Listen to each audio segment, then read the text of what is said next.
yang menyanyikan lagu Indonesia Raya.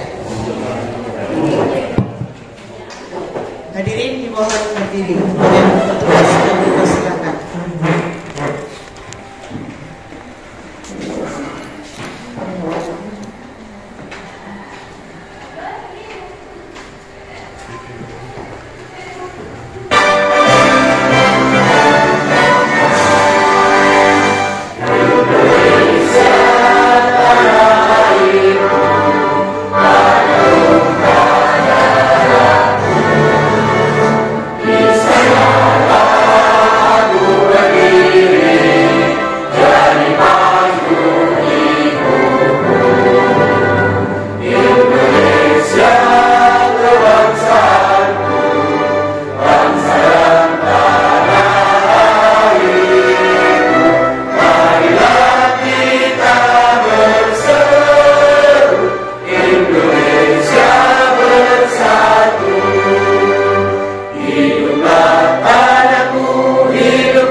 Bismillahirrahmanirrahim. Assalamualaikum warahmatullahi wabarakatuh. Yang kami hormati Bapak Kepala Kecamatan Sumberwene beserta Bapak Forbicam Kecamatan Sumberwene. Yang kami hormati Bapak Kepala Puskesmas Sumberwene. Yang kami hormati Bapak Ibu undangan yang berbahagia pada pagi hari ini. Puji syukur alhamdulillah senantiasa kita panjatkan kehadirat Allah Subhanahu wa taala karena atas rahmat dan ridhonya juga kita pada pagi hari ini dapat berkumpul di aula Puskesmas Sumberwene dalam kegiatan lokakarya mini lintas sektor tribulan ketiga di Puskesmas Sumberwene. Salawat dan salam semoga tetap tercurah limpahkan kepada junjungan kita Nabi besar Muhammad SAW. Bapak Ibu yang kami hormati, untuk acara pada pagi hari ini, yang pertama adalah sambutan oleh Bapak Kepala Puskesmas Sumberwene, yang kedua sambutan dari Bapak Camat sekaligus memimpin acara lokakarya mini lintas sektor pada pagi hari ini. Acara selanjutnya penyampaian jadwal kegiatan pelayanan TV oleh Dr. Faisal. Penyampaian jadwal kegiatan bulan imunisasi anak sekolah oleh koordinator imunisasi, dan yang terakhir adalah presentasi persiapan reakreditasi oleh kampus. Acara setelah itu adalah diskusi yang akan dipimpin oleh Bapak Camat. Setelah diskusi kita buat RTL. Untuk acara yang pertama sambutan oleh Bapak Kepala Puskesmas Sumberwene. Kepada Bapak Dr. silakan. Ya, terhormat Bapak Camat, Bapak Amir, mungkin Bapak Kapolsek, juga Pak Kasih PMD, kemudian para tokoh masyarakat maupun dari Dinas, dari pertanian, dari KB, juga Ibu Kader beserta staf Puskesmas Sumberwene. Assalamualaikum warahmatullahi wabarakatuh. Sebenarnya pertemuan ini rutin kita kerjakan. Hari ini adalah mini lokakarya yang kedua. Jadi nanti tujuannya tetap untuk berkoordinasi ya,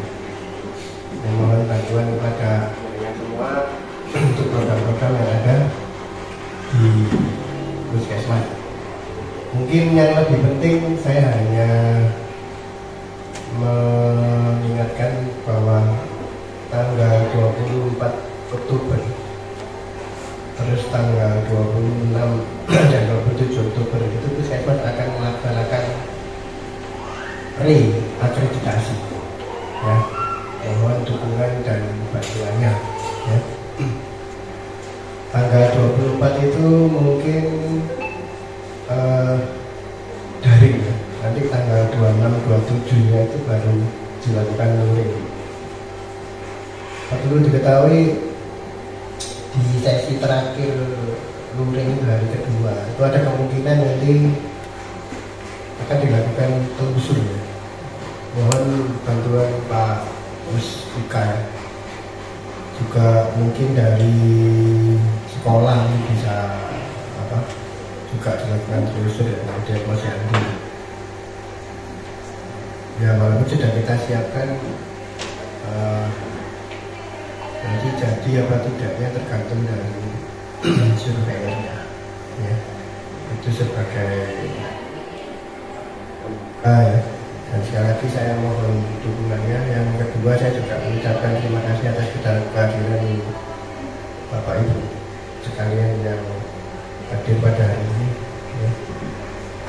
Mungkin nanti juga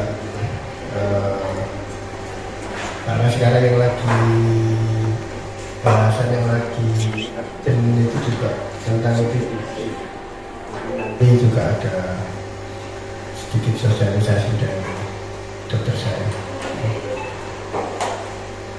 Tapi jaga sempat ditanya Pak, kalau dari saya materinya dikasihkan dulu, ya. Jadi biar apa? Mega artisnya yang memang didahului dengan pemaparan, nanti memang kendali untuk memang itu oleh Pak. Mungkin itu aja beberapa hal yang bisa saya sampaikan. Kurang lebihnya saya mohon maaf. Saya akhiri. Wassalamualaikum warahmatullahi wabarakatuh. Waalaikumsalam warahmatullahi wabarakatuh. Disampaikan terima kasih. Selanjutnya adalah sambutan oleh Bapak Camat sekaligus membuka dan memimpin acara Lokmin pada pagi hari ini. Kepada Bapak Camat kami persilahkan. Terima kasih. Bismillahirrahmanirrahim. Assalamualaikum warahmatullahi wabarakatuh. Yang saya hormati tuan rumah dalam ini Pak Kepala Puskesmas Meruringin beserta tenaga nakes, Pak Dokter yang hadir, yang saya hormati pula rekan Muspika, Pak Kapolsek dan Pak Danpos, yang saya hormati Koordinator Penyuluh KB, Pak Kris, juga yang saya hormati para kepala desa seluruh wilayah Kecamatan Meruringin atau yang mewakili, kebetulan diwakili semua. Yang saya hormati rekan-rekan dari UPT yang hadir, juga para hadirin undangan yang tidak bisa sebut satu persatu. Alhamdulillah, puji dan puji syukur selalu kita panjatkan kepada Allah SWT atas seluruh nikmat yang kita terima, utamanya pada hari ini kita masih diberikan nikmat sehat serta sempat sehingga bisa hadir dalam acara minilog di puskesmas ini. Salawat salam selalu tercurah limpahkan kepada baginda beliau Rasulullah SAW, dan semoga kita mendapat syafaat dari beliau, amin. Bapak Ibu hadirin yang saya hormati, tadi sampaikan Pak Dokter bahwa kegiatan minilog ini adalah kegiatan rutin yang dilaksanakan 3 bulanan Pak ya sekali. Nah, untuk yang sesi ini sesuai dengan undangan ada beberapa agenda. Yang pertama adalah penyampaian jadwal kegiatan bulan imunisasi atau BIAS, dan ini sudah dilaksanakan ya. Kemudian koordinasi proses reakreditasi puskesmas dan nanti kita diskusi. Kemudian terkait dengan BIAS, ini kebetulan saya pernah dikirimi Bapak Ibu di medsos, itu seakan-akan tujuan bias ini ada yang bisa melintir gitu ya. Kan ini untuk imunisasi terkait dengan pencegahan kanker cervix dan sebagainya.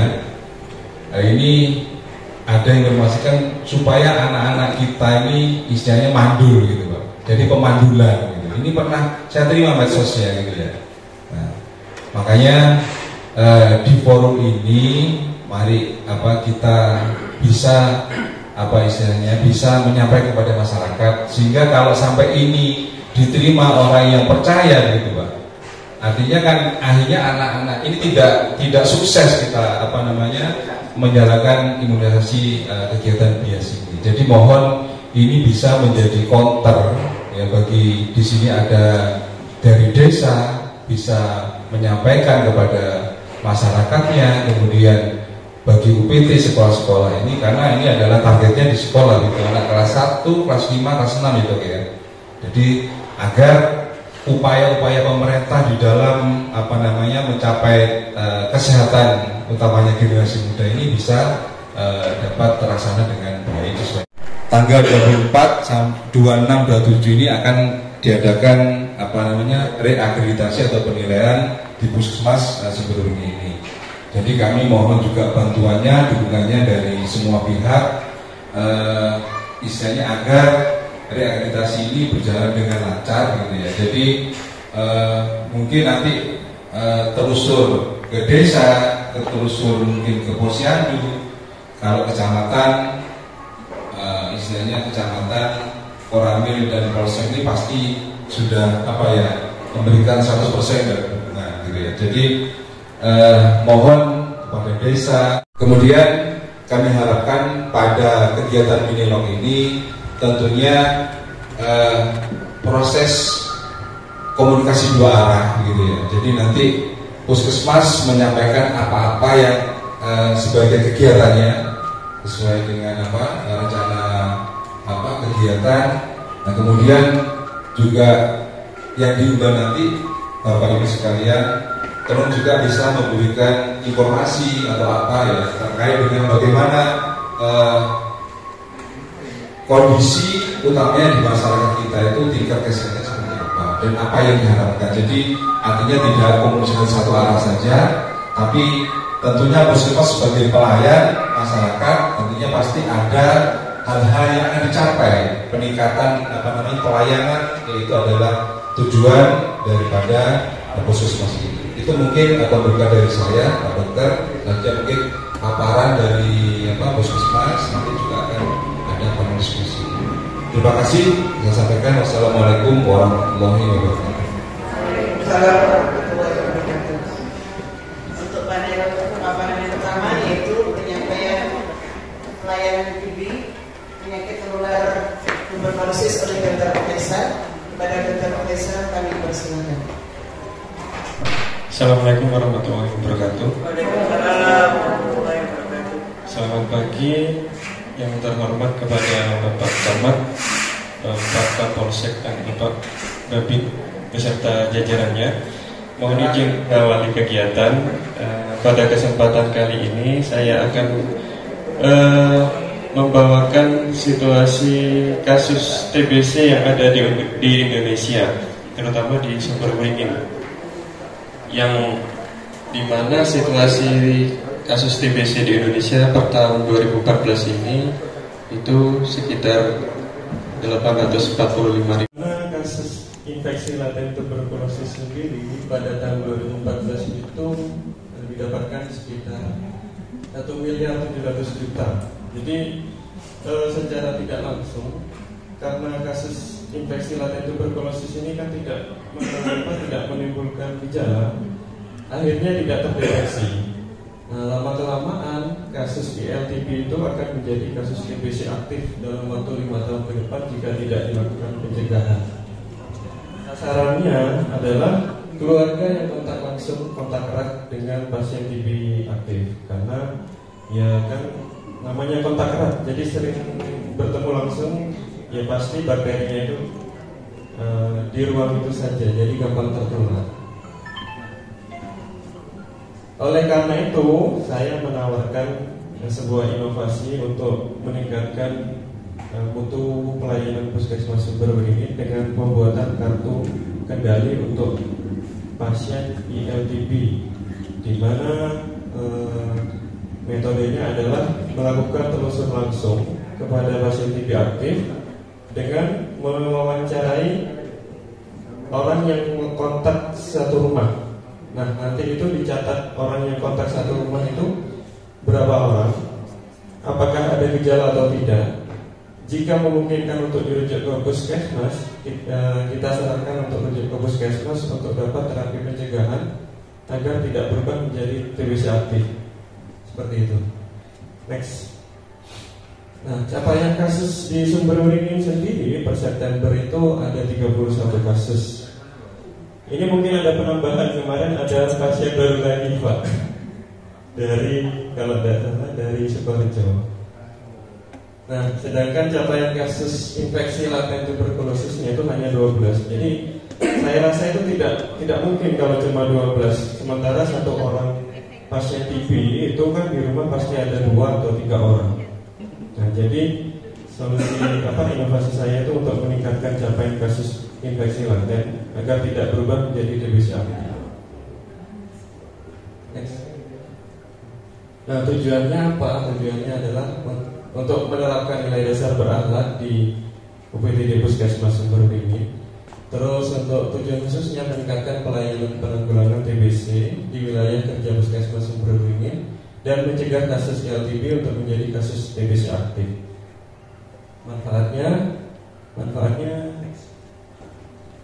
Manfaatnya di sini yang pertama untuk instansi meningkatkan pelayanan yang bermutu untuk Puskesmas Sumberberingin dan terwujudnya visi misi Puskesmas Sumberberingin. Untuk manfaat bagi petugas kesehatan sendiri itu memudahkan petugas dalam meningkatkan capaian kasus LTB, sehingga apabila ada pasien LTB yang mendapat terapi pencegahan itu gampang untuk memfollow up-nya. Manfaat bagi masyarakat meningkatkan kualitas hidup pasien LTB, menurunkan angka kesakitan beserta angka kematian, dan mendapatkan pelayanan sesuai dengan kebutuhan dan harapan. Dibuka yang Excel tadi.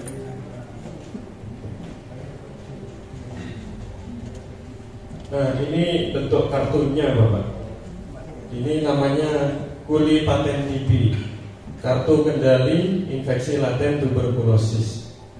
Di sini isinya ada nama petugas yang menelusur langsung, yaitu saya, dibantu dengan pemegang program TBC. Dan itu ada nama pasien TBC aktifnya, misal Tuan A, gitu ya. Di rumah Tuan A itu ada berapa rumah, ada berapa orang, berapa keluarga yang satu rumah. Itu dicatat di situ Pak. Misal ada 3 orang, itu ditulis 3 nama di situ. Misal itu jadi mencakup semua orang yang sering kontak di sana, beserta jenis kelaminnya, alamatnya. Dari hasil, terus kemudian kami melakukan screening, pemeriksaan dasar gitu Pak ya. Melakukan anamnesa seperti apakah ada batuk, sesak atau yang lainnya. Terus melakukan pemeriksaan langsung menggunakan stetoskop. Jika ada keluhan, kita tulis di sana ada keluhannya apa. Bila memungkinkan dirujuk ke puskesmas, kami memberikan saran untuk dilakukan rujukan ke puskesmas. Nah, dari nama anggota tersebut itu kan ada jumlahnya. Dan dari jumlah itu merupakan kasus infeksi laten tuberkulosis.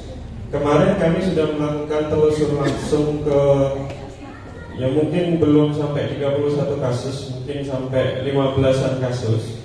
Itu sudah dapat sekitar hampir 30 kasus infeksi laten tuberkulosis. Jadi ada peningkatan capaian dari 12 kasus menjadi 30 kasus. Mungkin hambatannya sebelumnya itu ya karena kurangnya tenaga kesehatan untuk melakukan telusur langsung.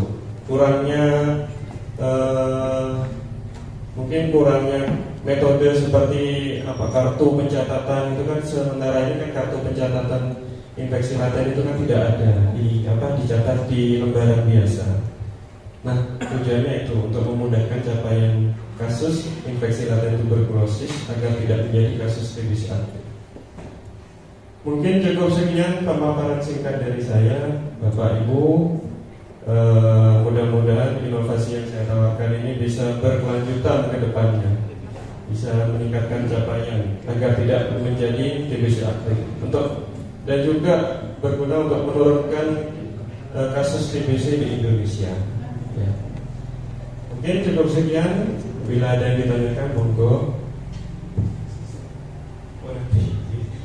Saya akhiri. Wassalamualaikum warahmatullahi wabarakatuh. Diskusi malam. Selanjutnya penyampaian jadwal dias oleh BJ Imunisasi kepada Bu Aisyah, kami persilahkan. Assalamualaikum warahmatullahi wabarakatuh. Terima kasih atas waktunya. Di sini saya selaku koordinator di Puskesmas Suberwini.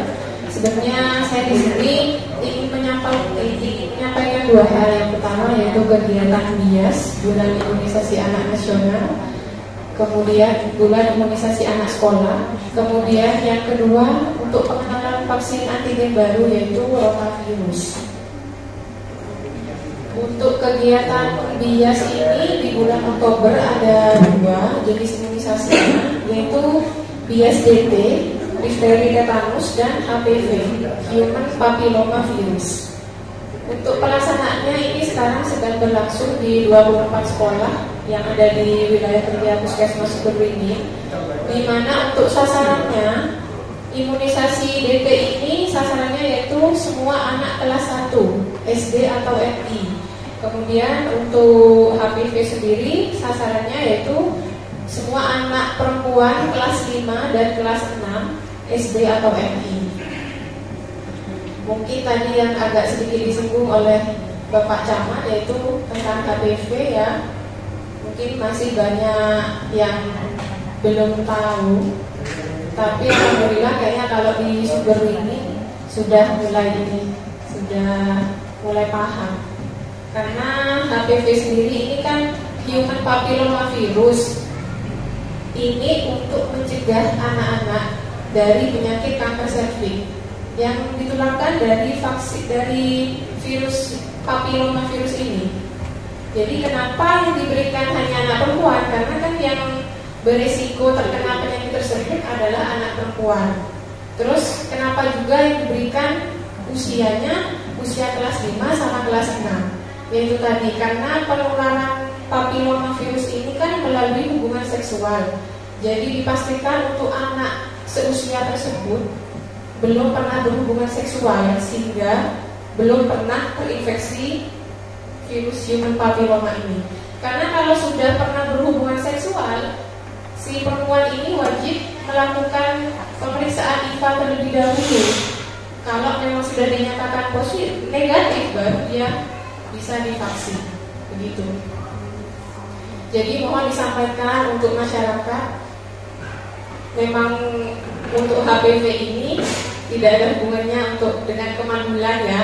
Malah memang bermanfaat sekali untuk anak-anak SD untuk masa depannya. Apalagi vaksin ini juga secara harga juga mahal. Jadi pemerintah sudah antusias memberikan ini secara gratis untuk anak-anak sekolah SD. Jadi mohon bantuannya untuk disosialisasikan ke seluruh masyarakat. Mungkin itu saja. Selanjutnya saya ingin memperkenalkan antigen baru.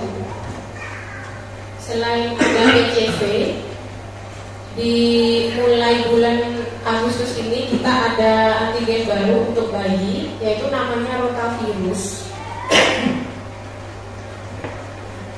Rotavirus ini berisi vaksin hidup yang dilemahkan untuk memberikan kekebalan pada bayi secara aktif terhadap penyakit diare yang disebabkan oleh rotavirus. Next. Pelaksanaannya yaitu dilakukan sejak 15 Agustus 2023. Ini yang menjadi sasaran yaitu anak usia 2 bulan, 3 bulan, dan 4 bulan dengan intervalnya minimal 4 minggu atau 1 bulan. Dan yang menjadi sasarannya yaitu bayi-bayi yang lahir sejak 16 Mei. Mohon diingat ya ibu-ibu, ibu kader terutama, ibu bidan, kalau ibu bidan sudah di luar kepala.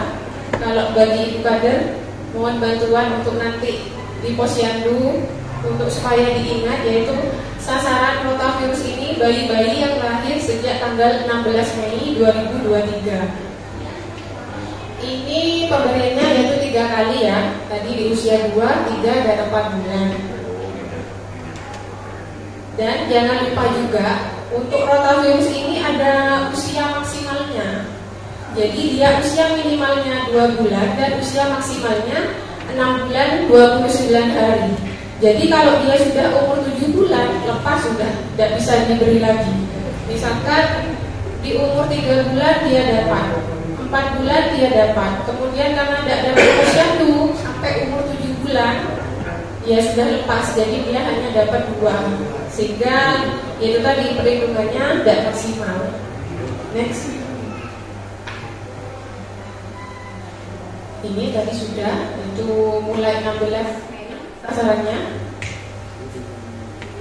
Ini untuk jadwal imunisasi yang terbaru, mungkin bisa dipahami ya. Untuk 0 bulan yaitu hepatitis B, kemudian 1 bulan BCG dan polio tetes 1, kemudian 2 bulan, 3 bulan, 4 bulan. Ini multiple inject. Jadi bayi-bayi disuntik paha kanan dan kiri. Yang dimana vaksinnya yaitu DPT. Untuk yang suntikan ada DPT 1 untuk umur 2 bulan ya. Kemudian PCV 1. Untuk tetesnya juga 2 macam, yaitu rotavirus 1 dan polio 1. Demikian juga untuk di umur 3 bulan, 4 bulan. Jadi bayi-bayi sekarang itu suntiknya sudah double semua. Tidak ada yang suntik hanya 1. Jadi umur 2 bulan, 3 bulan, 4 bulan suntiknya double dan tetesnya juga double.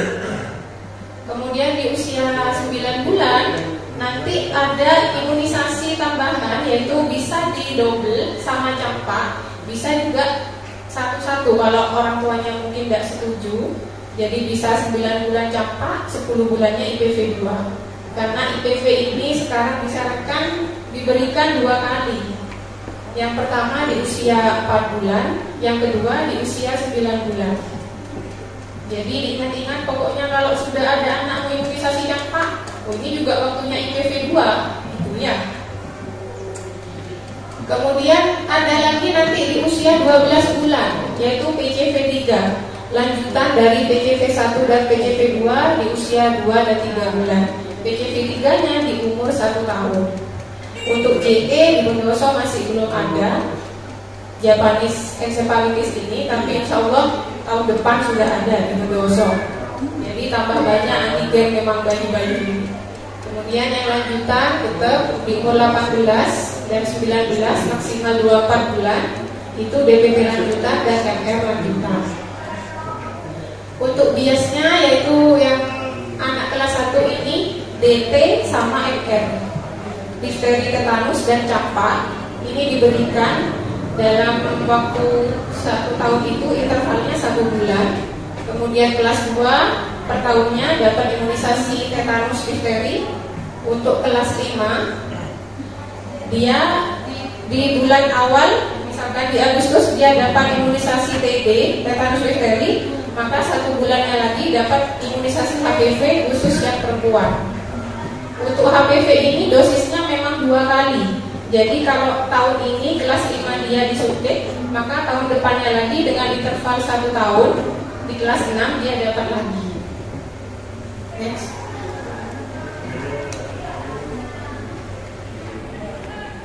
Ya, pemberian imunisasi ganda itu sudah terbukti aman dan efektif. Yang pertama yaitu menghemat waktu, tenaga dan juga efisien, serta meningkatkan cakupan imunisasi. Yang terakhir yaitu melindungi anak dari diare berat yang dapat menyebabkan kematian. Next. Ini untuk kejadian ikutan pasca imunisasi rotavirus. Kalau secara umum rotavirus ini tidak ada efek ya sebenarnya, tidak ada efek apa-apa bagi bayi. Tapi memang karena biasanya pemberiannya bersamaan dengan DPT, anak tersebut memang biasanya panas. Ya, sudah next. Kesimpulannya yaitu untuk vaksin rotavirus, Kementerian Kesehatan berkomitmen untuk menurunkan angka kesakitan dan kematian akibat diare dengan mengintegrasikan pemberian rotavirus ke dalam strategi penanggulangan diare.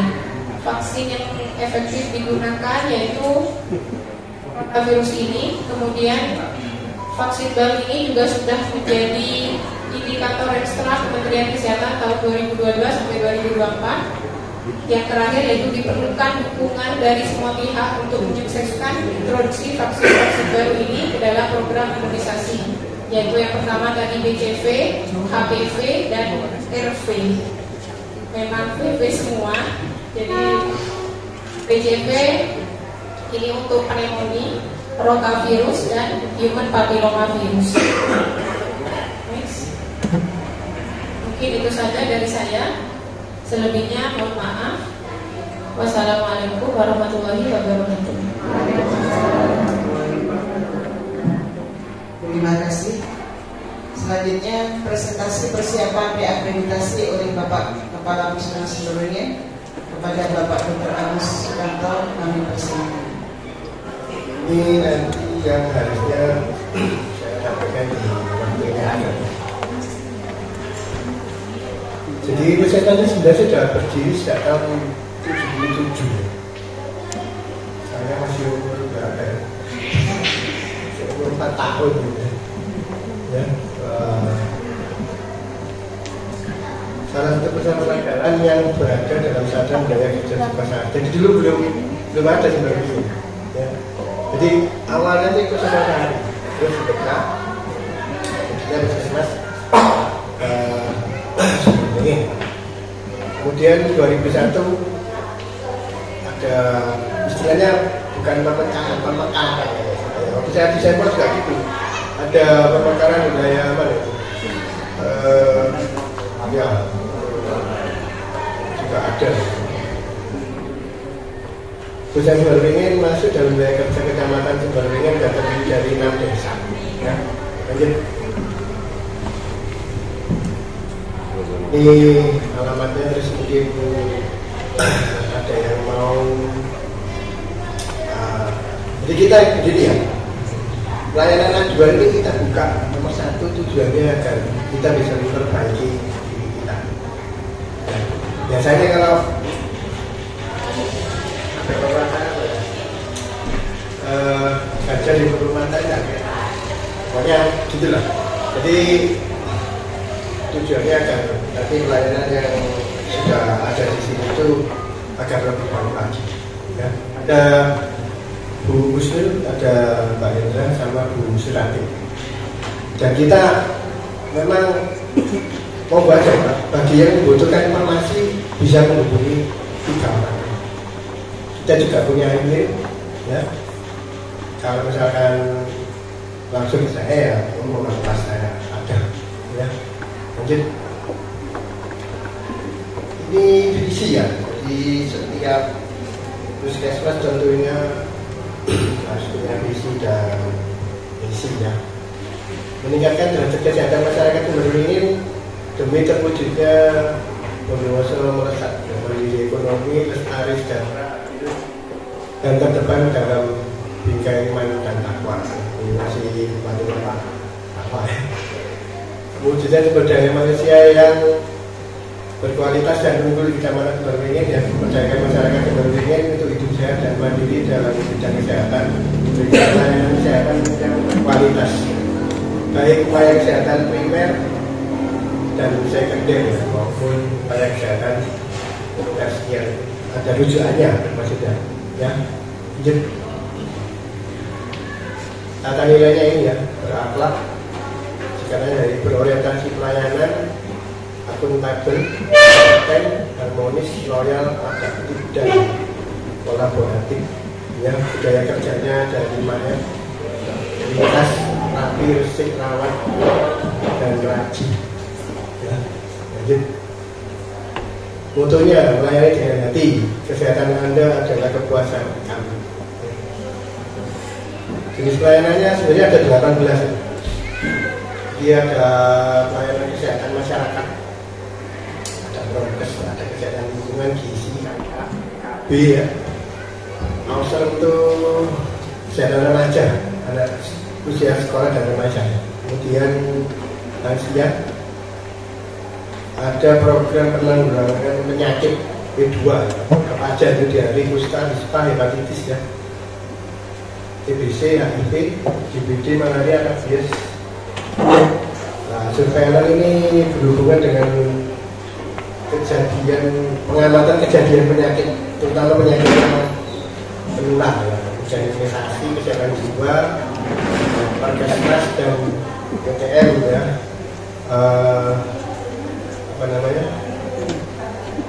untuk yang penyakit yang non menular ya.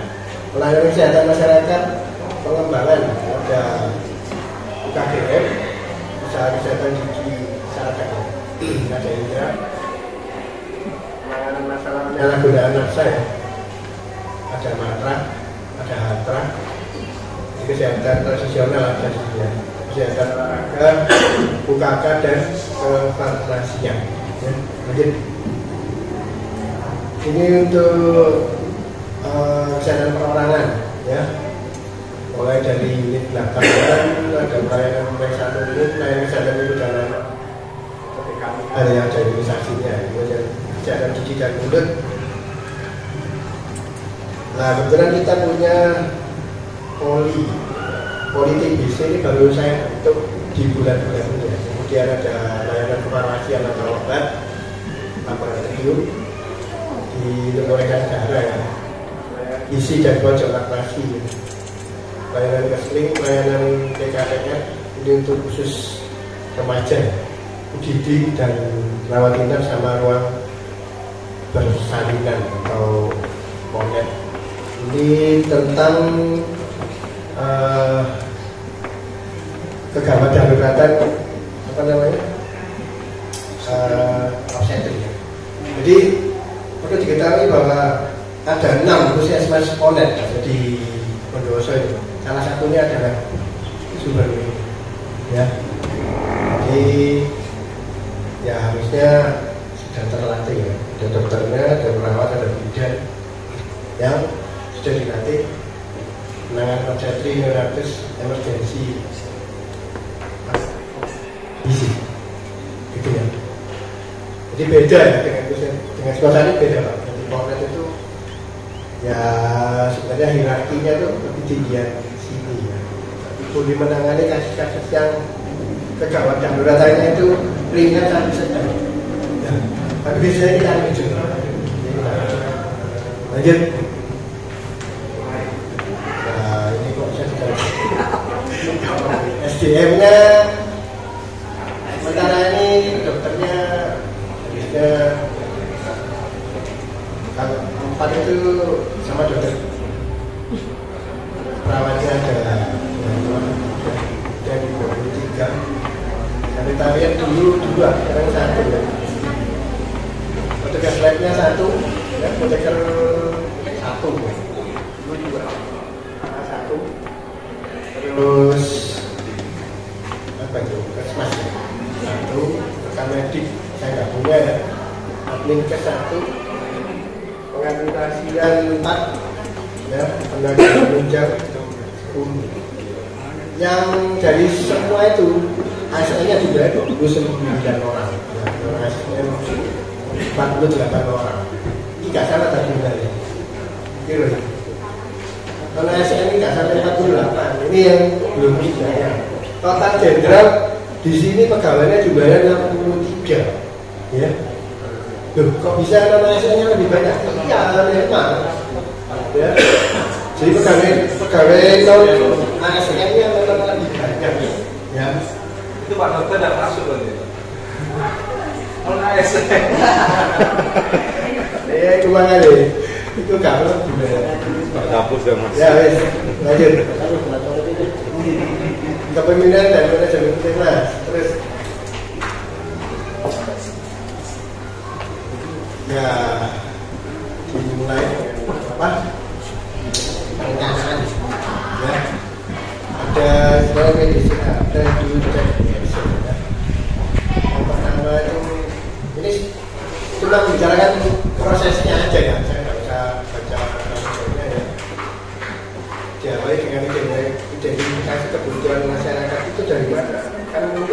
ya, ada SMP, ada SD ya. Dari situ itu kita punya data. Nanti setelah itu baru dimasukkan ini apa namanya perumusan masalahnya. Kemudian akan keluar rencana usulan kegiatan. Terakhir adalah rencana apa namanya pelaksanaan kegiatan. Ya, sama dengan. Nah, dari manajemen kepegawaian isinya ya ini. Karena jabatan mungkin apa namanya itu loh sekarang anjak ya betul ya. Jadi memang kebutuhan pegawai itu kita ini bukan asal-asal nulis saya butuh dokter berapa ya enggak. Jadi ada analisisnya, kemudian ada survei kepuasan pegawai ya, orientasi. Berarti saya pegawai ini bagi mereka yang pegawai baru ya. Kalau dulu mungkin zamannya sebelum saya itu nggak ada, sekarang sudah kita kerjakan ya. Karena apa? Ini penting sekali ya. Kemudian manajemen harus kesehatan ya. Ini beberapa kegiatan yang sudah kita lakukan yang ada sudah simulasi BHD ya, kode dulu bantuan hidup dasar ya. Barangkali ada yang mau semaput di sini sudah bisa ya. Kemudian ada simulasi kebakaran ya, ada program sama simulasi bencana. Ini wajib ada pada waktu kita melakukan reakreditasi ya. Jadi harus ada, dan sarananya sudah kita cukupi, ada genset ya, ada AC, ada OCD. Ya, untungnya gensetnya besar 40.000 watt. Jadi kalau lampunya nanti masih bisa dioperasionalkan semuanya. Manajemen keuangan, sumber dana keuangan yang diterapkan untuk PTD. Jadi dari PAD ini biasanya kecil ya. Kemudian CKN itu besarannya tergantung jumlah dari petani. Kemudian bantuan operasional kesehatan ini langsung dari pusat. Tidak pusat kerjaan. Lanjut. Ini pergerakan pelaksanaan dan pengawasan pengendalian ya istilahnya monet ya. Monetnya setiap puskesmas maupun di kecamatan kan ini ada monet Pak ya, ada evaluasi ya. Jadi ada loka karya mini bulanan. Ini biasanya hanya internal puskesmas saja. Kemudian waktu ini bisa. Jadi ada satu banyak sampai karena kalau waktu ini pusat itu kalau saya pelatihan juga memang harusnya dokternya itu memberikan pemaparan kasusnya ini Pak. Saya minta tolong ke beliau ini. Dia yang makanya kendali lokmin tangannya Pak. Justru kalau saya yang memimpin langsung saya kan minta tolong Pak, aku minta tolong ada masalah ini. Nanti saya gerakan di kecamatannya. Ya. Kemudian ada audit internal dan ada rapat tinjauan manajer. Ya. Ini pembinaan dari Dinkes ini sama aja jadi terkait dengan apa? Oleh tadi ya. Jadi sebelum kita ada cara reaksi ada yang namanya TKTB, tim pendamping pembinaan, askas pembinaan. Jadi dibedakan. Jadi 25% itu dibuat menjadi 5 klaster. Nah, kita nomor 2. Nomor 2 nomor 2. Dan dari situ itu sudah ada apa aja. Ya, dan salah satu termasuk di dalam oleh. Kemudian ini kita siap. Jadi ini beberapa kegiatan yang sudah kita kerjakan. Ya. Berupa dokumentasi aja. Ini masih ada yang terus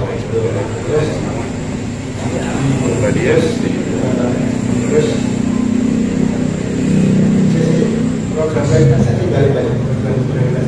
Nah, ini perlu diketahui ya. Ini dibuat sesuai dengan dengan ini yang ada di akreditasi. Jadi ini ada imunisasi, ada penurunan aki-aki AKB, kemudian ya, ada B2TB.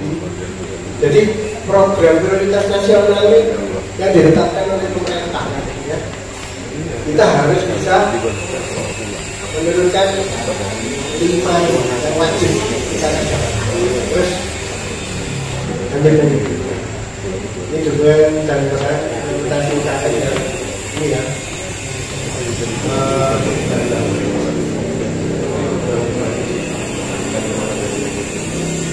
Terus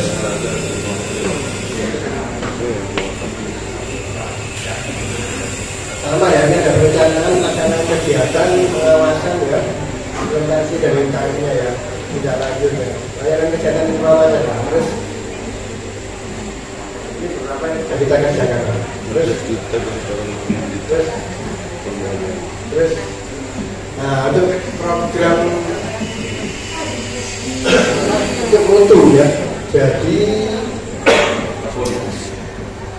di puskesmas ini merupakan satu bagian yang sangat penting ya, karena semakin baik ya, harapannya adalah pelayanan yang kita sajikan itu semakin baik. Jadi ini harus juga diperkuat ya. Dan ini memang tidak bisa berdiri sendiri, jadi bisa dan berkaitan ya. Terus siapa ya? Siapa ya? Manajemen resiko ini termasuk di dalamnya mutu ya. Jadi di setiap puskesmas itu sebenarnya apa yang sudah kita bikin ya, misalkan ini harus kenapa harus ada programnya, ada apa, ini hubungannya dengan manajemen resikonya saja dengan mungkin atau mungkin berapa resiko terkena infeksi nosokomia di sini. Lanjut. Ini itu kecamatan pasien. Jadi di sini tidak hanya obati orang kok, termasuk keselamatannya ya harus diperhatikan. Dan jangan relatifnya dia lupa betul kan? Tapi ternyata dia urus masih bahaya. Jadi keselamatan pasien. Terus ini biasanya ya, ini ada manajer yang lawan karena itu tujuannya kemarin nggak ada, kita nggak kasih ini. Penurunannya ini sebenarnya yang betul ini tidak boleh lebih dari 10 derajat ya, padahal itu kalau saya lihat itu lebih paling ya kita 30-an. Jadi ini pengendalian infeksi ya, seperti sudah saya katakan tadi, jangan bersalinnya potong, tapi bersalin orangnya infeksi kan bahaya juga ya. Jadi ini semua memang harus dikerjakan ya, dan diupayakan, termasuk ini ada APD alat pelindung diri itu untuk keselamatan petugasnya juga ya. Kemarin yang saya tahu itu sudah pakai APD, cuma mengangkat jenazahnya orang COVID malah ada sudah pakai APD, orangnya meninggal ya COVID, perawatan bantu, maka dia kan ya, jadi masuk ini ya, harusnya dengan semua kalau masuk sini ya kita juga ada kan, ada ya. Itu zamannya COVID kan harus cuci tangan dulu kan. Sebetulnya ini budaya yang harus kita lestarikan, karena dengan mencuci tangan pakai sabun dan sebagainya itu mengurangi tingkat infeksi bakteri kan ada banyak. Jadi ini mengurangi berarti kan terutama program imunisasi ya, itu mesti butuh alat suntik. Nah kalau alat suntik dibuat barang dulu, tapi dulu zaman dulu tahun berapa itu malah di limbahnya pembuangan sampah itu ada jarum suntik buang sembarangan. Sekarang ini juga nggak butuh biaya lumayan besar pengolahan limbah karena harus punya full stock. Untungnya yang di bukan saya. Ya, lanjut. Ini inovasinya untuk karena jadi puskesmas maksudnya ya, termasuk wahana itu juga inovasi ya, punya podcast ya. Ini tidak tahu ya, ingin punya podcast, jadi semua kegiatannya dimasukkan di podcast. Kemudian ada lagi layanan prolaris yang baru. Ya. Apa itu program apa itu? Ya, pelaris. Ya itu pelaris popcorn. Jadi pelaris popcorn. Popcorn kan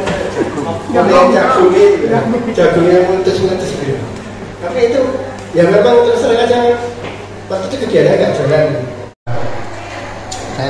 Saya sampaikan. Jadi sekali lagi mohon dukungan teman-teman yang insek maupun kader ya. Mungkin nanti ada acara. Jadi sudah saya jelaskan, puskesmas ini welcome. Kalau memang ada masalah silakan menghubungi Hendra, Gus Dur atau Gus Rate. Saya nggak apa-apa. Ya, tidak ada hal yang tidak bisa kita selesaikan bersama. Ya, asal sesuai dengan aturannya. Ya. Mungkin itu aja yang bisa saya sampaikan. Wassalamualaikum warahmatullahi wabarakatuh. Assalamualaikum warahmatullahi wabarakatuh. Terima kasih. Sebelum acara diskusi, Bapak Ibu, marilah kita istirahat sejenak untuk speaking. Pak Sandi, silakan memimpin kita untuk peregangan sebentar. 3, 4, 5, 6, 7, 8. Tarik ke atas. 1, 2, 3, 4, 5, 6, 7, 8. 1, 2, 3, 4, 5, 6, 7, 8. Tidak usah turun. Lepaskan pelan-pelan sambil ucapkan ha ya. 1, 2, 3, lepas. Ya, sekarang pelannya digosok-gosok. Konsentrasi ya, digosok-gosok. Biar tidak ngantuk ini ya. Oke, sudah selesai. Saya minta tolong minta tepuk tangannya. Sekarang saya ada satu letak. Ya. Ketika saya lempar, saya pegang. Berarti Bapak Ibu jangan tangan di atas ya ini ya. Nah, ketika saya pegang berarti tepuk tangan selesai. Bisa dipahami? Saya mulai ya. Yuk. Ya, ada yang belum fokus ya. Ketika dia melayang, Bapak Ibu harus. Terima kasih. Saya mulai ya.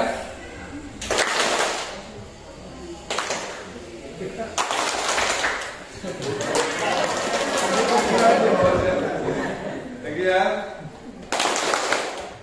Fokus. Lagi ya. Baik, terima kasih dari saya. Terima kasih Bapak Sandi. Kita sudah sedikit refreshing Bapak Ibu ya. Untuk agenda selanjutnya yaitu diskusi yang akan dipimpin oleh Bapak Camat. Kepada Bapak Camat kami persilahkan. Diskusi. Mungkin pertama-tama saya sampaikan terima kasih kepada Pak Dokter juga yang lainnya yang telah memaparkan program-program dari puskesmas ini sehingga kita lebih tahu sekarang apa yang program baru atau yang sedang dilaksanakan dan rencana ke depan seperti apa. Kalau evaluasi saya Pak Dokter, mungkin karena paparan jenengan tadi akan disampaikan pada saat reakreditasi, mungkin difikkan ya, artinya mungkin tadi data sebagainya ini perlu adanya perbaikan-perbaikan yang intinya adalah menunjang daripada paparannya nanti pada saat pelaksanaan reakreditasi. Kemudian tadi seperti disampaikan Pak Dr. Faisal terkait dengan TB ya. Jadi alhamdulillah ini klik dengan program dari Kemendes gitu ya, Pak Dokter. Jadi di tahun 2024 nanti salah satu program prioritas dana desa ini digunakan untuk TB gitu ya. Cuman memang kami dari kecamatan ini masih belum punya apa istilahnya gambaran kira-kira kegiatan apa yang bisa diintervensi oleh dana desa ini. Jadi Pak Dr. Faisal mungkin bisa nanti komunikasi atau kita kolaborasi sudah melaksanakan BUSDes terkait dengan RKPDes Rencana Kerja Pemerintah Desa tahun 2024 dan kami masih buta ya. Kemarin juga kami promosikan kepada nakes yang ada di desa baik bidan maupun perawat, ini juga sepertinya belum maksimal di dalam memberikan informasi apa-apa yang bisa didanai dari desa. Kemudian juga selalu saya tekankan bahwa stunting itu juga masih menjadi program prioritas dari 7 prioritas di dana desa. Jadi nanti teman-teman dari nakes di desa itu bisa memberikan informasi-informasi terkait dengan bagaimana pencegahan penurunan stunting ini. Mungkin itu Pak Dokter juga bisa menyampaikan, memerintahkan kepada yang di bawahnya untuk bisa membantu di dalam memenuhi 2 dari 7 program prioritas yang ada. Karena DD ini dari 7 prioritas ini ada 4 yang istilahnya masuk ke dalam wilayah kesehatan, Pak Dokter, gitu ya. Ya, jadi ini alhamdulillah artinya bagaimana nantinya dengan DD ini ya tidak mungkin 100%, tapi minimal membantu di dalam bagaimana masyarakat kita itu mencapai kualitas kesehatan yang optimal seperti itu. Mungkin itu ya. Mungkin yang lain Pak dari undangan ini, dari paparan yang disampaikan ini, mungkin apa yang mungkin dievaluasi atau mungkin ada masukan dan sebagainya, monggo kami persilakan. Ya. Jadi mungkin di luar itu pun juga silakan, mungkin ada kondisi di lapangan seperti apa, yang diharapkan seperti apa, monggo silakan. Karena penjaringan orang lapangan semua nih. Pakai ini. Assalamualaikum warahmatullahi wabarakatuh. Saya kader dari Posyandu Belia 6 Sekolah Bidul yang juga menjadi kader TB. Jadi saya itu maksud saya berharap bantuan dari puskesmas untuk mensosialisasikan tentang TB. Soalnya kalau cuma kader sendiri itu ya Pak, masyarakat tuh kayak gimana ya? Pola kayak gitu Pak, dimintakan iya kan kita itu ditugas untuk men-screening di sekitar pasien TB. Itu kan dicari yang ada gejala atau yang batuk dimintai dahak. Itu kadang gini, ada yang batuk udah mau Pak, apa lah ya, kok dahak masih diminta, kok tidak tahu jijik gitu Pak, tidak mau. Padahal itu kan semacam usaha kita untuk segera menemukan jika memang ada yang positif seperti itu kan, segera ditemukan, segera diobati biar tidak menular ke yang lainnya. Jadi dari kami mengharapkan bantuan dari puskesmas mungkin dengan melakukan PTM seperti itu ya, bersama dengan tenaga kesehatan agar masyarakat lebih percaya gitu.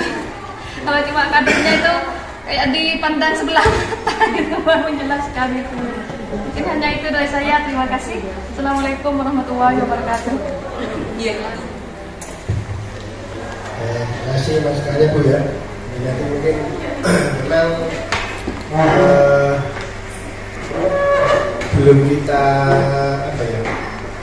kalau mengumpulkan orang kadang-kadang susah ya. Tapi saya setuju tadi, mungkin melalui program PTN-nya itu bisa disisipkan ya tentang masalah TBC-nya ya.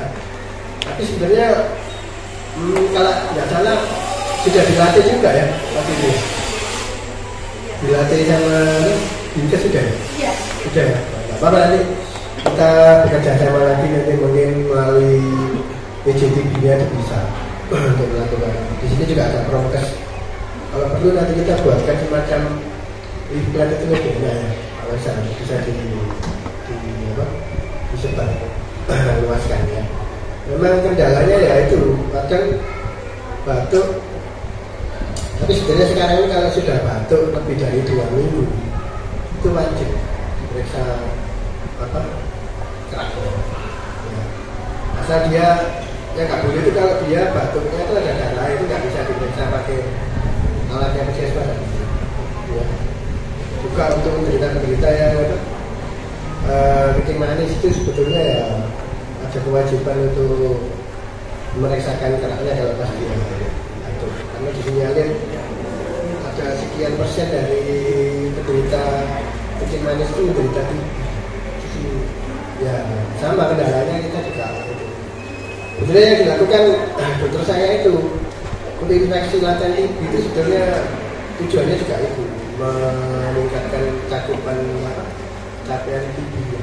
Harusnya satu rumah itu kalau misalkan ada orang tuanya atau mbaknya yang sakit, terus di rumah itu ada bapaknya, terus ibunya, dua, itu harusnya tetap harus dikasih terapi pencegah TB. Kadang-kadang orang yang nggak mau, itu memang sudah sempat kita sampaikan juga spesialisnya di rumah sakit ya. Kadang Pak tidak mau gitu ya, karena mereka itu merasa malu karena keluarganya ada yang positif, jadi mereka akan mau diikat itu tidak mau. Nah itu makanya sisanya kalau HIV itu kan ya tidak bisa setiap orang mengakses informasi HIV, tidak sudah.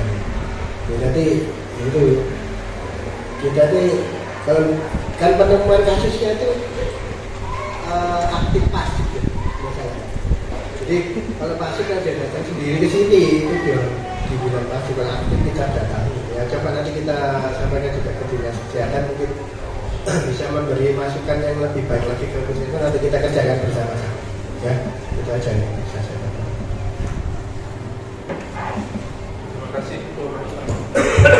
Terima kasih Bu ya.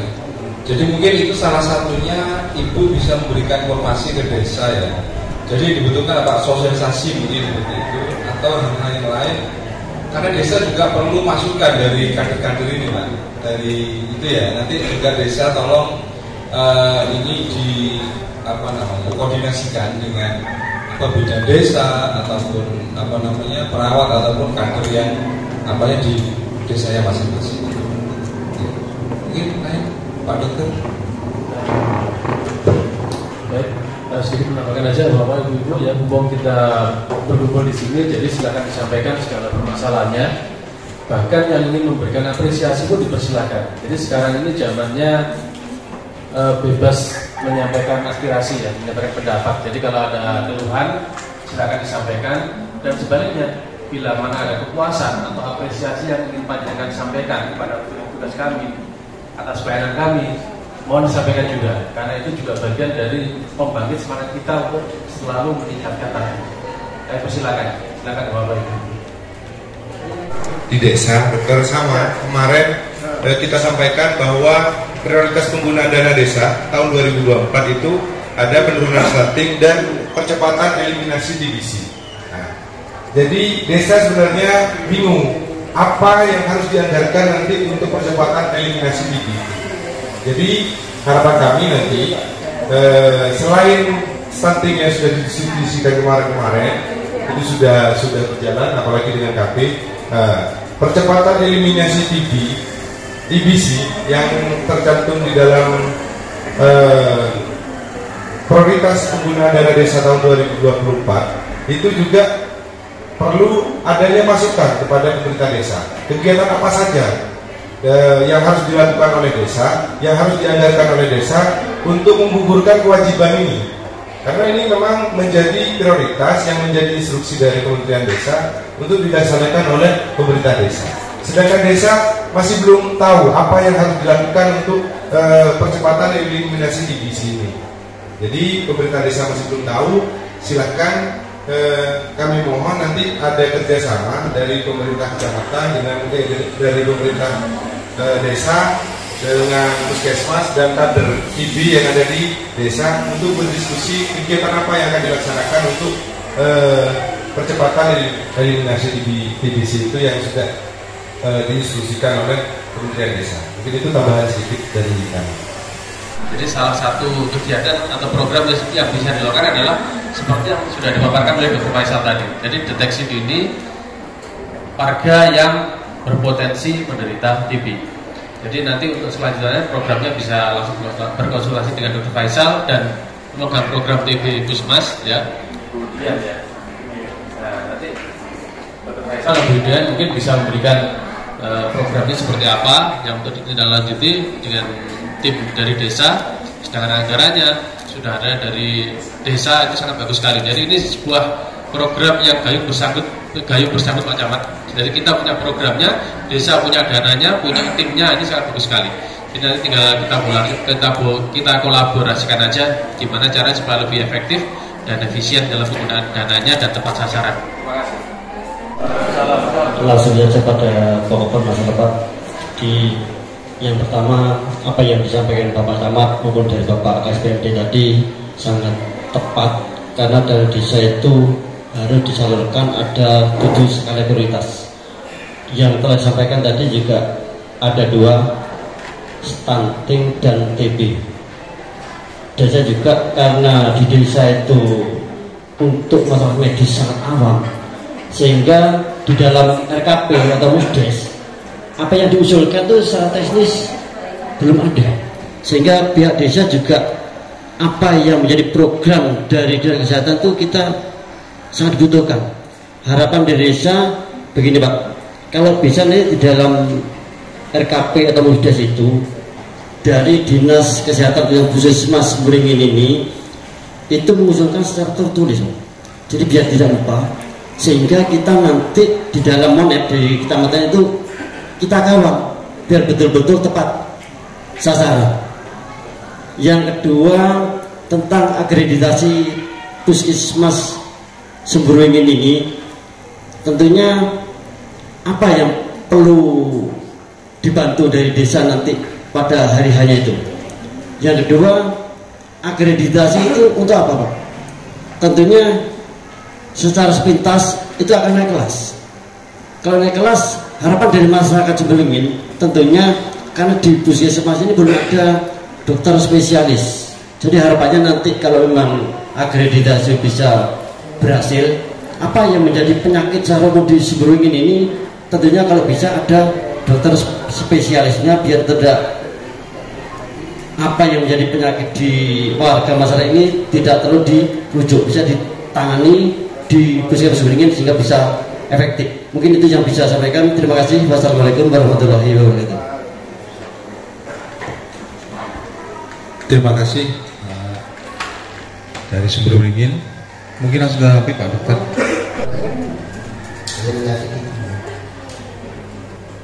Ya sebenarnya Puskesmas ini juga menunggu arahan dari Dinas Kesehatan. Ini kebetulan hari ini programmer saya ada di Dinkes, sudah saya instruksikan untuk tanyakan apa. Akhirnya begini, nanti saya buat usulan, kata saya Dinkes itu disuruh nyamakan semua puskesmas itu ya. Seperti dulu di Musrain Bang itu mereka kan mesti Dinas Kesehatan sudah ada kan. Oh cuma dapat 2 menunya harus seperti ini, nggak bisa dirubah. Saya nggak bisa apa-apa ya. Jadi nanti akan segera saya tidak lanjuti, secepatnya akan saya informasikan konkretnya kegiatannya itu kayak apa sih, apa penyuluhan, apa kan gitu ya. Terus ya tidak melulu di TV-nya aja ya, juga apa di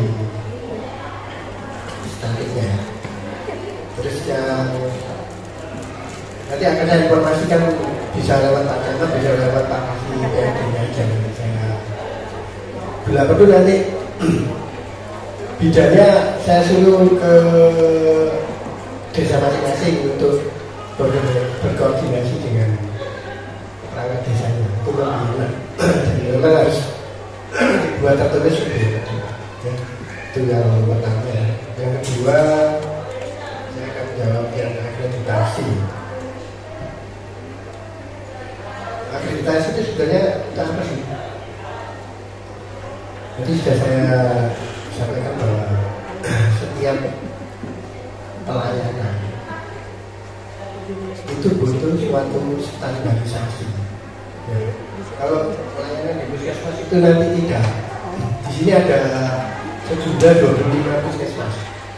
Kalau tidak diakreditasi, dia nanti tentunya tidak akan punya pelayanan yang sifatnya harusnya puskesmas standarnya harus seperti ini.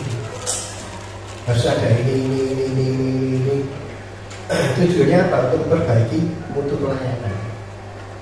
Imbasnya apa? Nanti pelayanan ke masyarakat itu agar lebih baik lagi.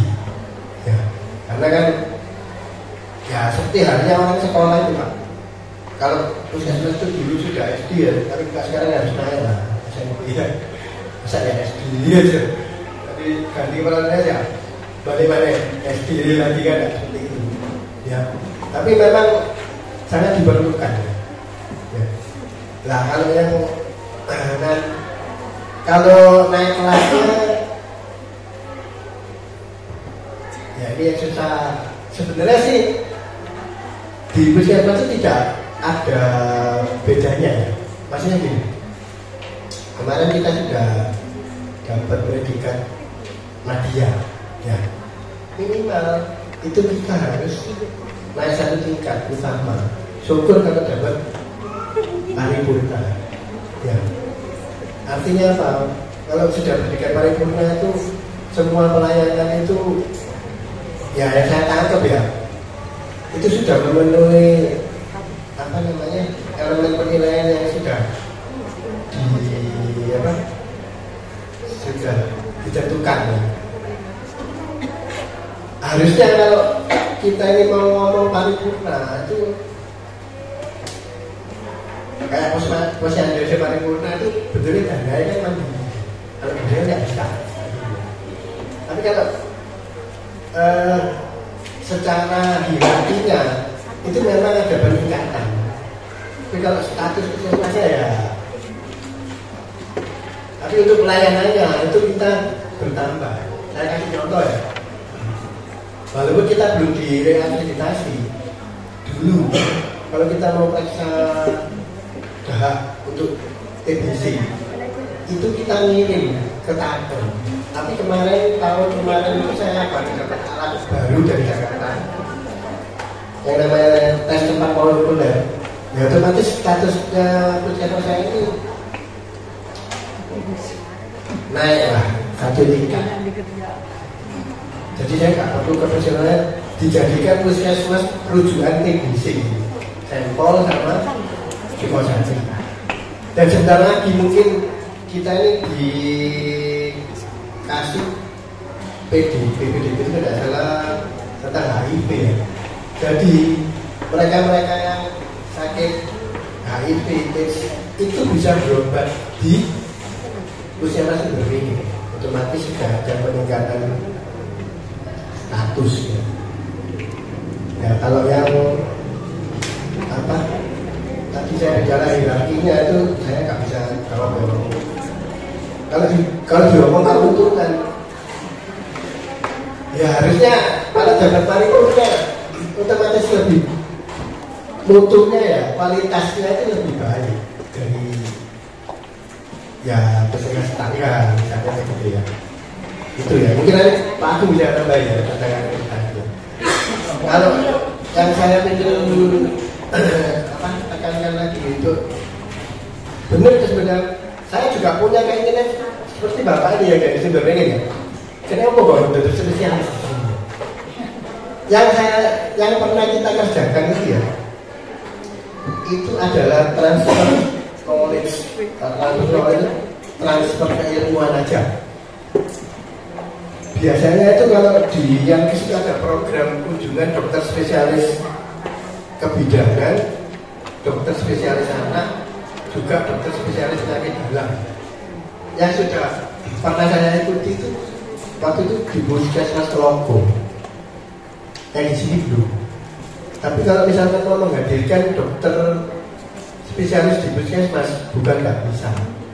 Kalau dokter spesialisnya itu banyak, itu mungkin bisa. Tapi mau tidak, itu jawabannya. Ya, karena benar juga itu bisa memutus apa ya?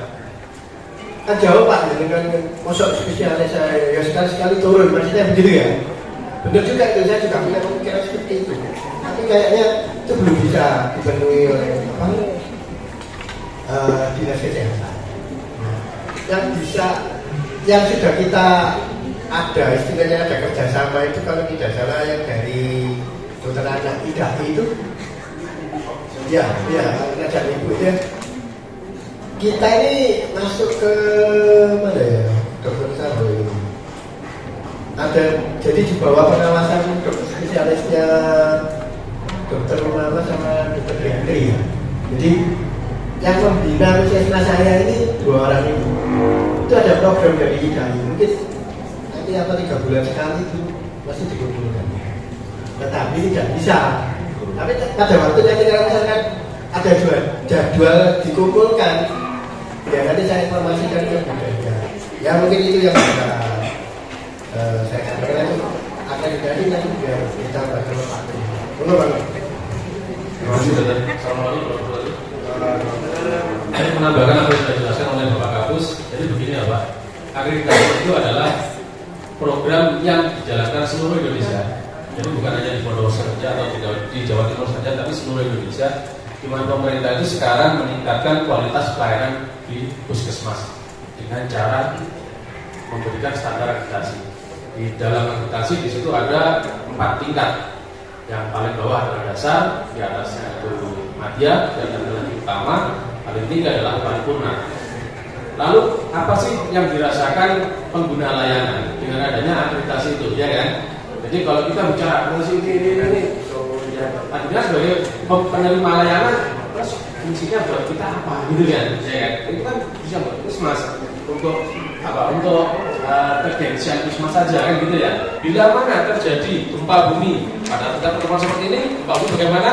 Kita sudah terlatih untuk bagaimana mengevakuasi bandiran semua supaya menuju ke titik yang aman. Itu dulu kita nggak pernah disuruh punya kemampuan seperti itu Pak. Sekarang kita punya, alhamdulillah. Lalu panjenengan tadi mungkin di bawah ada perosotan dari pintu yang tengah ke arah pintu yang baru, gedung yang baru, itu ada jalan lirik. Di situ ada karetnya, betul nggak? Rasakan nggak? Bukan yang depan, yang di dalam, yang di dalam. Itu lantainya licin Pak. Pada saat pengadaan gedung ini dulu dikasih keramiknya apa ya? Sebenarnya disuruh pakai yang kasar sudah, tapi ternyata kasarnya pun masih berisiko jatuh.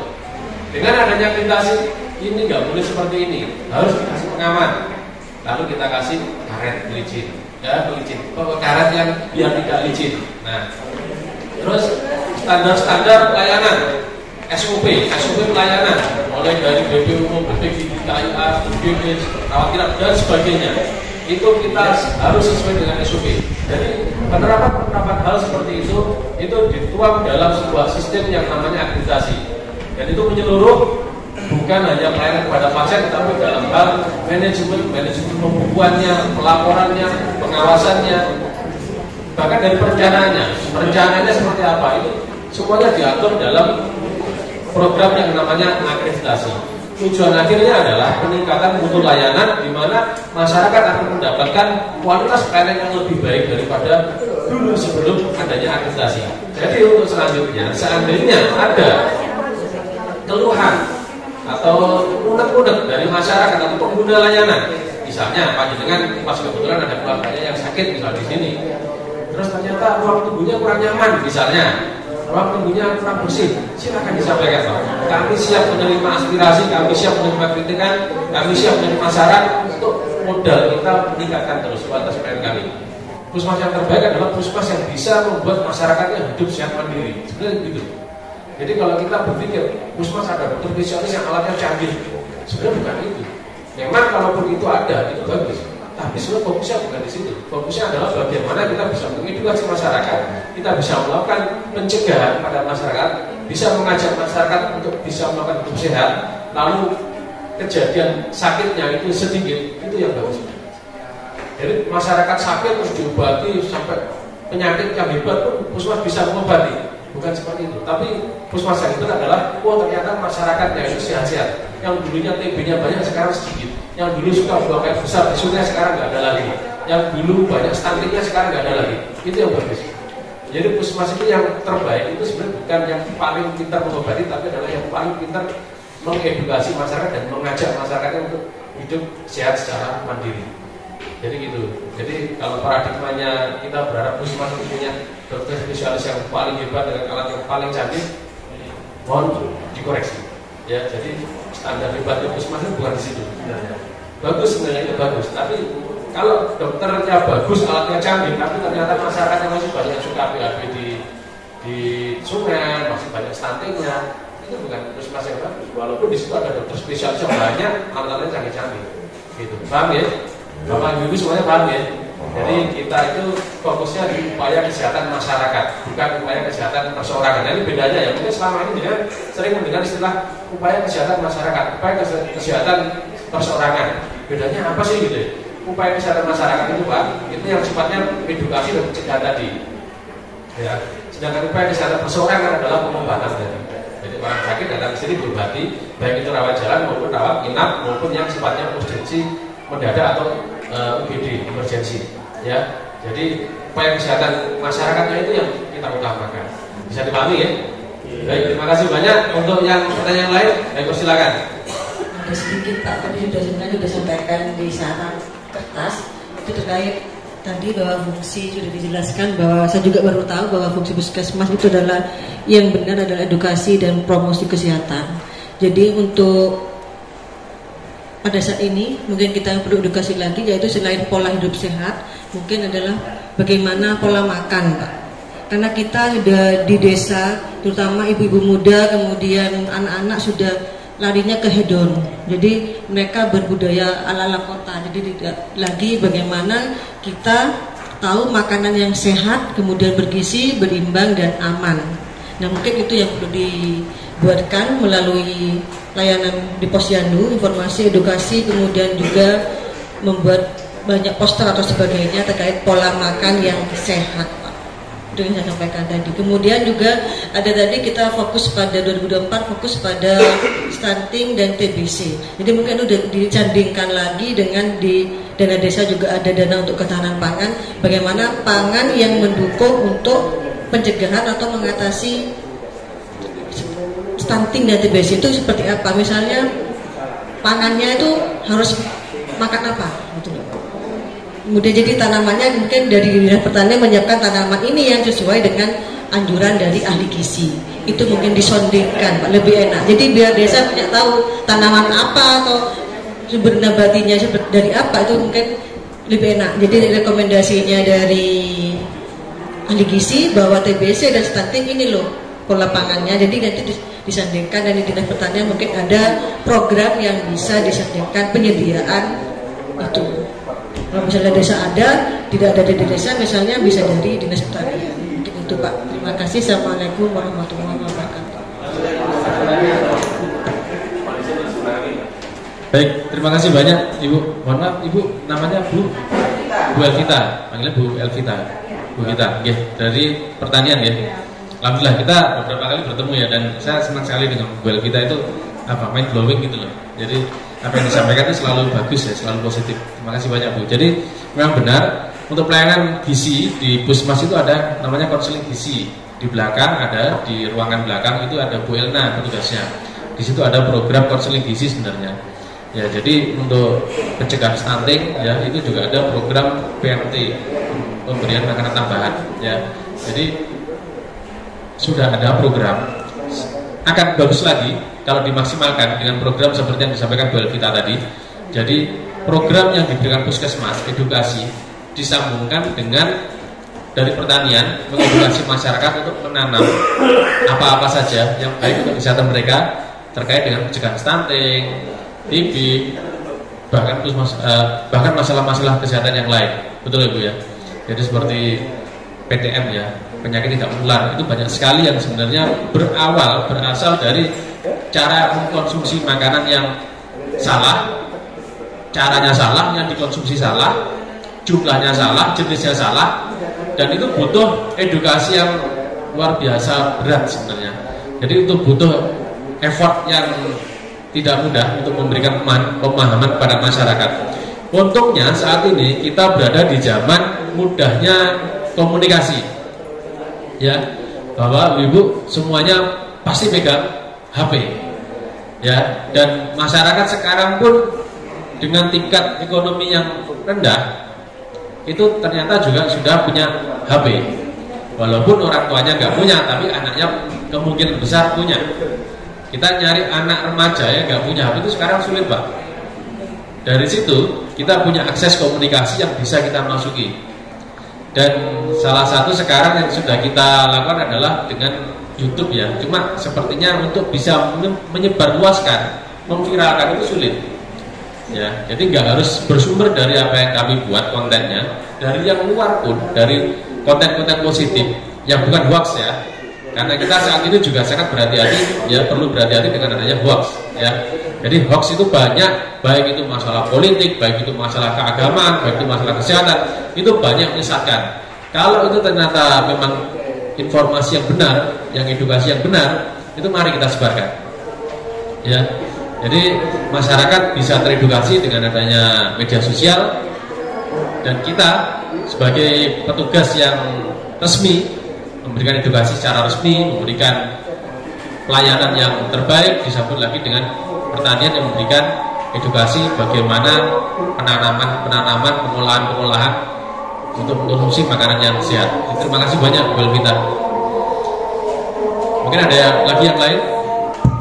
Terima kasih dari diskusi ini. Kita punya tahu juga banyak penjelasan Pak ya, dari Dr. Agung, juga dari Bu Vita dan sebagainya. Jadi memang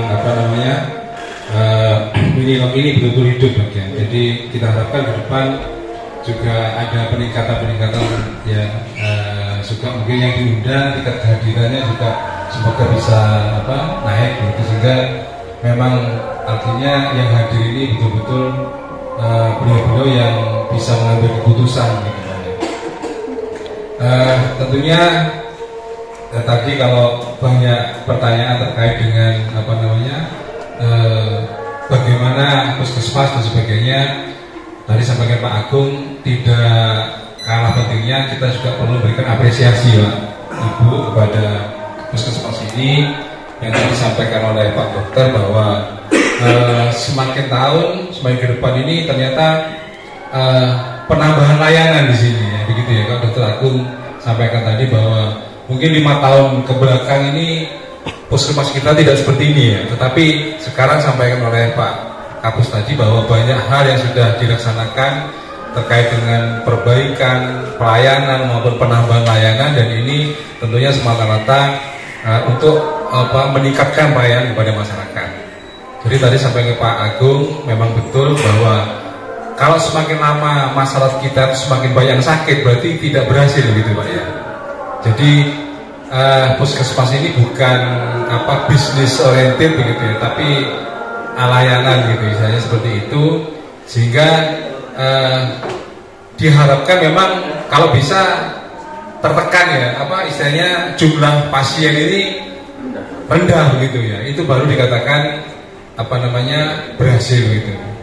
Jadi kalau dukun itu semakin banyak semakin senang ya. Kalau puskesmas tidak seperti itu gitu Pak. Jadi polanya tidak seperti dukun gitu. Jadi bagaimana kita bisa mengurangi orang sakit itu, apalagi yang masuk ke puskesmas. Itu mungkin dari saya. Terima kasih. Demikian acara diskusi pada siang hari ini. Acara selanjutnya adalah RTL. Jadi dari kegiatan diskusi kita dari pagi sampai siang hari ini, mungkin bisa kita tarik rencana tindak lanjut untuk tahun 2024 juga. Ini di perencanaannya.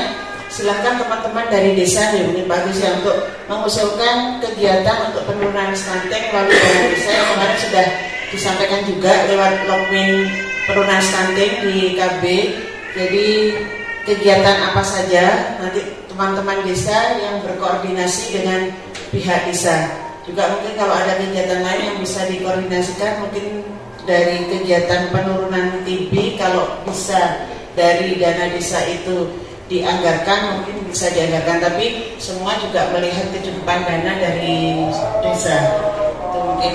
Untuk selanjutnya, untuk proses reakreditasi tanggal 2 ya 24, 26, 27. Insya Allah lintas ini mohonkan adalah kalau supaya menanyakan bagaimana tentang perencanaan kegiatan di puskesmas itu minilog lintas sektor ini adalah bagian dari perencanaan kegiatan. Jadi perencanaan puskesmas itu dimulai dari awal dari desa di Musren Bangdes itu bagaimana pengusulan teman-teman desa kepada dana desa, setelah itu naik ke usulan Musren Bangcam kecamatan, dari kegiatan yang di desa diusulkan ke kecamatan, dan dari nanti Musren Bangcam naik ke Musren Bangkap. Itu bagian dari kegiatan perencanaan kami. Di samping juga melihat perencanaan dari kita selaraskan dengan perencanaan Renstra Dinas Kesehatan. Itu adalah bagian perencanaan yang kami